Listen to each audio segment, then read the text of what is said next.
مجھے یاد آ رہا تھا کہ جس دن ان کی گرفتاری ہوئی مقبوضہ جموں و کشمیر میں،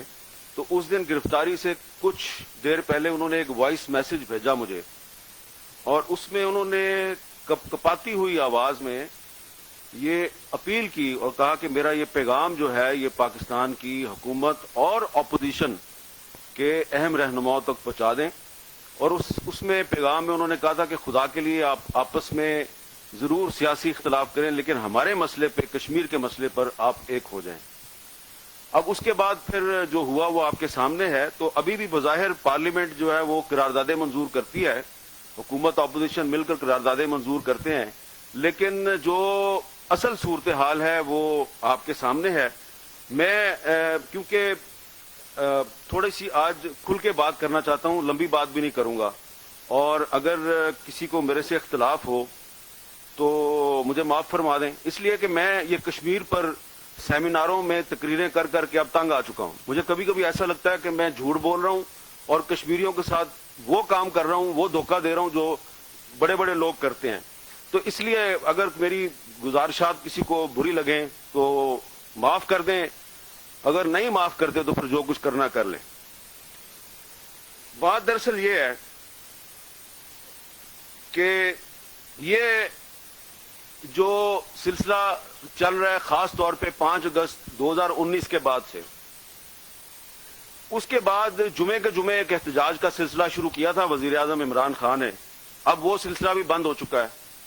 یہاں پر پی ڈی ایم سے بھی شکوہ شکایت کیا گیا ہے۔ تو اگر یہاں پہ وزیر اعظم آزاد کشمیر راجہ فاروق حیدر صاحب موجود ہوتے تو میں زیادہ کھل کر بات کرتا، لیکن اب وہ کیونکہ موجود نہیں ہے، تو وہ ایک بہت اعلیٰ سطحی اجلاس تھا جو 5 اگست 2019 سے 3 دن پہلے منعقد ہوا اسلام آباد میں۔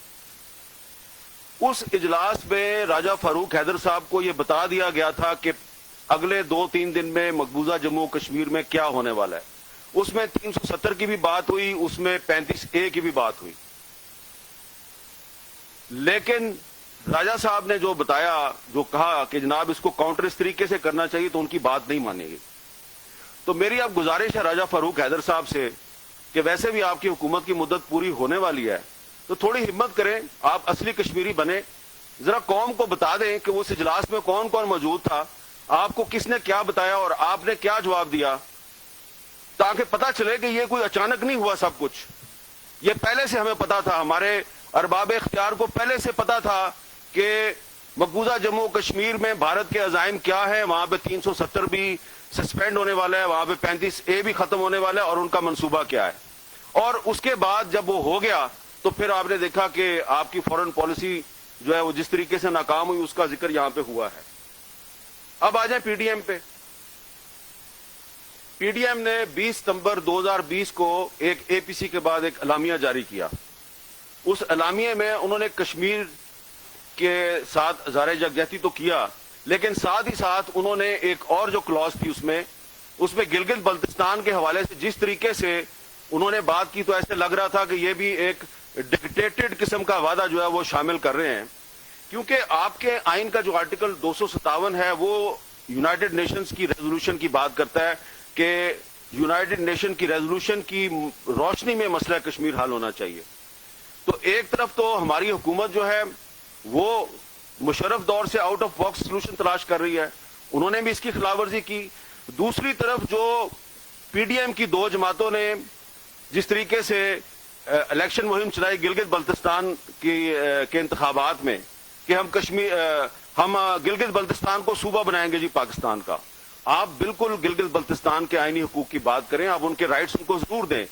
لیکن جس طریقے سے آپ نے وہ کمپین چلائی تو UN ریزولوشن کی تو دھجیاں بکھیر دیں آپ نے بھی، حکومت نے بھی اس کی پرواہ نہیں کی، حکومت بھی وہی کام کر رہی ہے۔ وزیر اعظم صاحب جا کے وہاں پہ اعلان کر رہے ہیں کہ میں اس کو صوبہ بناؤں گا، اور اپوزیشن کی 2 پارٹیاں بھی یہی اعلان وہاں پہ کر رہی ہیں۔ تو اس لحاظ سے دیکھا جائے تو حکومت اور اپوزیشن کی 2 بڑی پارٹیوں نے جو UN ریزولوشن کے ساتھ جو کر دیا ہے وہ وہی کیا ہے جو دشمنوں نے کیا ہے، اور اس پر میں ان کے ساتھ ڈبیٹ کے لیے تیار ہوں، اور انہوں نے دونوں نے ایک بیرونی ایجنڈا جو ہے اس کے تحت جو پریشر تھا ان پر، اس پریشر کے تحت انہوں نے سرنڈر کیا، اور افسوس کی بات یہ ہے کہ پاکستان پیپلز پارٹی جو ہے یہ تو مسئلہ کشمیر کی پیداوار ہے. ذوالفقار علی بھٹو صاحب کا تاشقند ایگریمنٹ پر اختلاف ہوا تھا ایوب خان کے ساتھ. انہوں نے پارٹی اپنی کشمیر کے مسئلے میں بنائی تھی, لیکن وہ بھی بڑے فخر سے کہتے ہیں کہ دیکھو ہم نے تو 2018 کے مینیفیسٹو میں یہ وعدہ کیا تھا کہ ہم اس کو علیحدہ سٹیٹس دیں گے, صوبے کا درجہ دیں گے. تو یہ جو دونوں پارٹیاں ہیں اور حکومت تحریک انصاف, ان کے کشمیر پالیسی میں کوئی فرق نہیں ہے. ان میں سے جو بھی حکومت میں آئے گا وہ کشمیر میں یہی کچھ کرے گا. اب سب سے بڑی بات جو ہے وہ یہ ہے کہ اب آ رہا ہے آزاد کشمیر کا الیکشن. اب آزاد کشمیر کے الیکشن میں بھی آپ دیکھیں گے تھوڑے دنوں میں کہ ایک طرف تو آپ کو وہاں پہ ایک ہارس ریڈنگ شروع ہونے والی ہے, وہ آپ کو نظر آئے گا, ایک اور تماشا بنے گا کشمیریوں کا, اور پھر کشمیر, آزاد کشمیر کو بھی پاکستان کا صوبہ بنانے کی کوشش اسی الیکشن کے ذریعے شروع ہوگی. اور جب آپ آزاد کشمیر کے بارے میں بھی یہ بات کریں گے تو پھر آپ مجھے بتائیں کہ یو این ریزولوشن کدھر جائے گی. ہم سارے یہاں پہ جو اکٹھے ہوئے ہیں, ہم سب کا اتفاق ہے کہ مسئلہ کشمیر اقوام متحدہ کی قراردادوں کی روشنی میں حل ہونا چاہیے. جب آپ جا کے گلگت بلتستان میں یہ وعدہ کرتے ہیں کہ ہم نے اس کو صوبہ بنانا ہے پاکستان کا, اور اب آپ وہاں پہ کام شروع کر دیا آپ نے کہ صوبہ بنانا ہے ہم نے آزاد کشمیر کو پاکستان کا, تو بات تو ختم ہوگی نا. تو آرٹیکل 257 آئین پاکستان,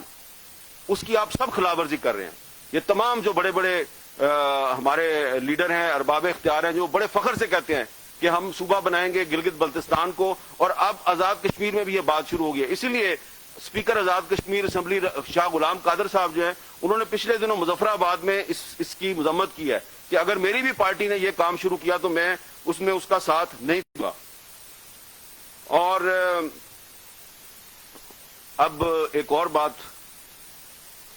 آخری,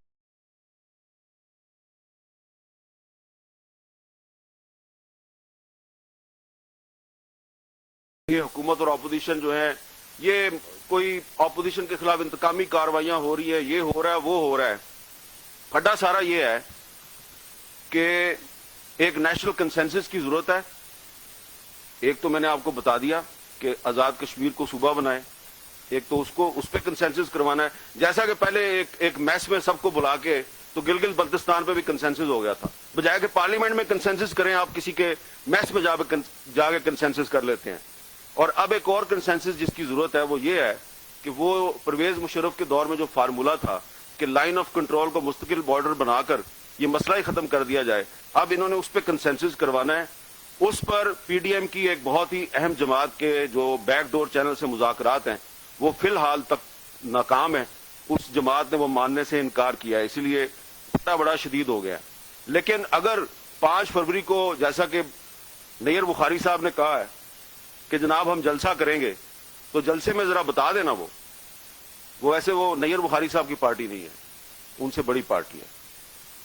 اگر آپ واقعی کشمیر کے ساتھ, اس کے کاز کے ساتھ مخلص ہیں تو 5 فروری کے جلسے میں بتائیں کہ کس نے آپ کو یہ کہا ہے کہ یہ ایل او سی کو مستقل بارڈر بنانے پہ ایک نیشنل کنسنسس ہونا چاہیے, تاکہ دودھ کا دودھ اور پانی کا پانی ہو. اور یہ جو ہمیں